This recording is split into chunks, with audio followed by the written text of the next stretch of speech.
In 1991, the Soviet Union collapsed. Her war in Afghanistan ruined her economically, leading her to break apart into modern-day Russia, Ukraine, Belarus, the Baltics, Armenia, Georgia, and most of the stands. The Soviet Union's collapse is the most recent major fall of any country, but it's not the only one. As early as ancient times, some countries reached levels of power and influence that their descendants could only dream of. But how could any country ever reach that today? And how could a potential collapse be prevented?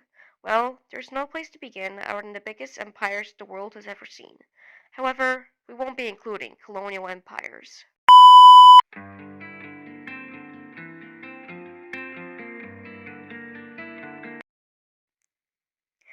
Just about everyone is familiar with weak little Italy.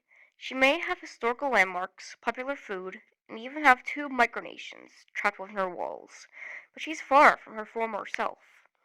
Italy used to be a small republic called the Roman Republic back in 500 BC. However, it wasn't until nearly 500 years after her formation that she became an empire.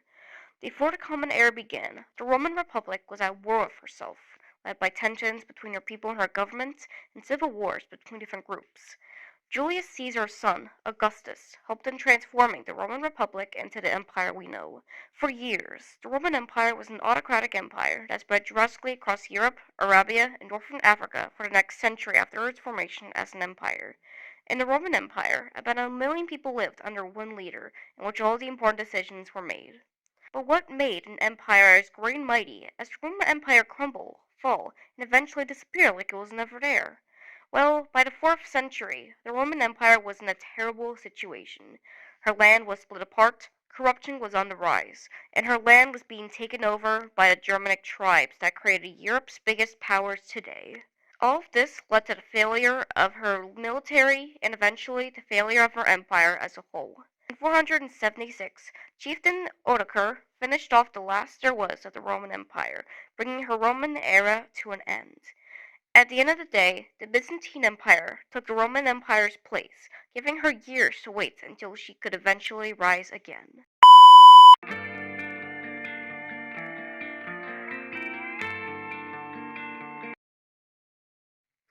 It's hard to believe that Mongolia was once the biggest empire in history. But how did poor little Mongolia fall to the point of obscurity? Well, we would have to look into what made the Mongol Empire to be and what it was. In her early years, she was not an empire, but rather a set of tribes. There was a clan that had its status plummet thanks to the poisoning of a family member from a rival clan. The son of this member was named Temujin, who was a fierce military leader when he was but a young man. He chose Genghis Khan as the leader of the empire in 1167, and in 1206 was proclaimed a universal leader. For the century that the Mongol Empire was around, it was an absolute authority, ruled by the Khans.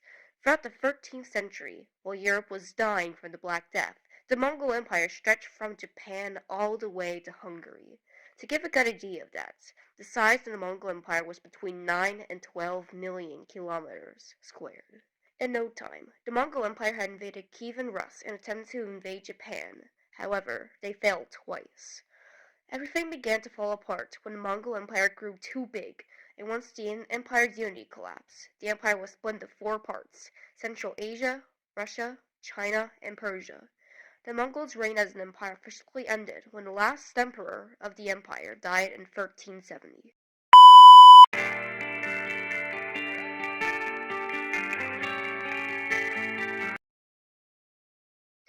Ever since 1547, around the time that King Henry VIII died, Russia, or rather the Russian Empire, was ruled over by a Tsar.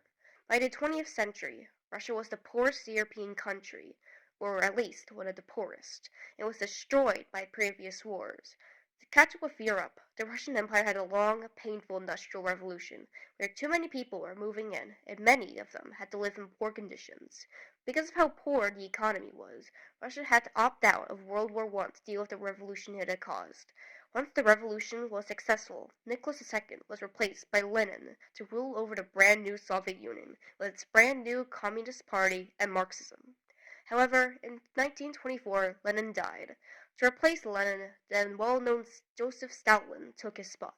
Despite the millions of deaths the USSR faced, she managed to persist through World War II. After World War II, the Cold War began between her and the USA. Nearly 50 years were spent on the USA trying to get rid of the USSR and the USSR trying to get rid of the USA. During these hard times were the space race, arms race, Olympics, and the rise of pop culture. However, the USSR was bound to end the same way the Russian Empire did. The USSR went to war with Afghanistan in the 1980s. This war ruined the economy of the USSR and eventually led to its collapse in 1991. All that's left of the USSR is the Baltics, most of the stands, Armenia, Georgia, Ukraine, Belarus, and of course, Russia.